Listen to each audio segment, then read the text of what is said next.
Hey folks, welcome to the basement. We're in the middle of construction right now. We're moving some things around and repainting the flower room and hanging some new fixtures.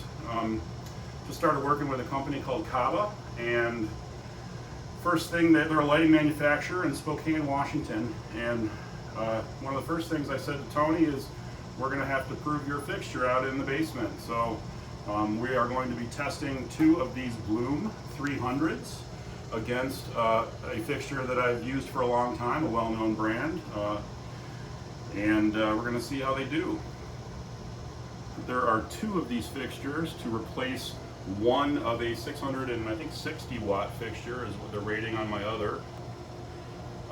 Each of these are rated at 300 watts, but from what I understand, they're running at a more like 275. So together, they're probably as much as 20%, at least 10% more efficient than our existing fixture, or at least lower wattage. We'll see how they perform once we get a meter under them.